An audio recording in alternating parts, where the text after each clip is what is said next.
thinking, you know, these paintings behind me here of the mayor, once Randy's gets up there, we're going to have a $10,000 those would be covered under the property policy at replacement cost. I don't think one's So been those, commissioned those, yet. but yet they're subject to the property deductible too, which I believe is $5,000 on property. So Is they there become, a way that we would cluster these signs? You know, we have the one on the highway here, the Blue Star, and you know, the other ones in McCormick Park that have seen vandalism. sure. If we would put them all as one group of insurables. I do that. I blanket everything for you guys. I blanket all your properties and everything because they allow me to do it. Not all companies allow us to do it, but I blanket that with this insurance pool. But it still falls But under that deductible. it goes by the occurrence. So if it's one occurrence, I can get them to just do one deductible. If it's multiple occurrences, say they vandalize the Star one day, 2 days later they vandalize something else, that's going to be 2 deductibles. Now if you get a group of people that go around vandalizing everything all in one day, I can get them to cover that under 1 deductible.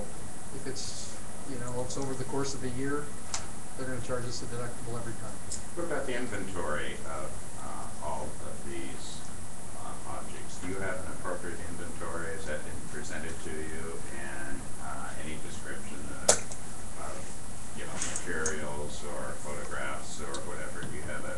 Are you up to date on that? I am very up to date on the stuff that we insure.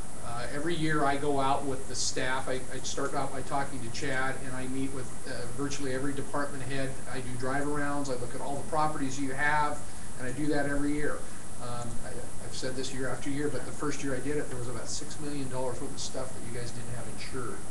Every year, you guys add stuff. It amazes me. And the staff does a very good job of contacting us, but there's still stuff that falls through the cracks, and every year we pick up stuff. I'm going to tell you in a minute that we added over $1 million worth of coverages. Some of those were items that, or most of those were items that we just increased values on. We increased the values on them because they appreciated, or we got better information. I remember a year or two ago when you were building reservoirs, we found out what it cost to actually build a reservoir. And so talking to Neil and some of the engineers, they were saying, gee whiz, if this costs us this much, the reservoir up off Vernonia Road or Pittsburgh Road, it would cost us this much to replace it. So that's what we do, and we do it on a yearly basis.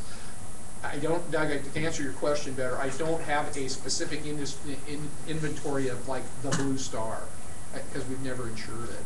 I think we're asking, I think part of the conversation, I know in our last work session is possibly involving arts and cultural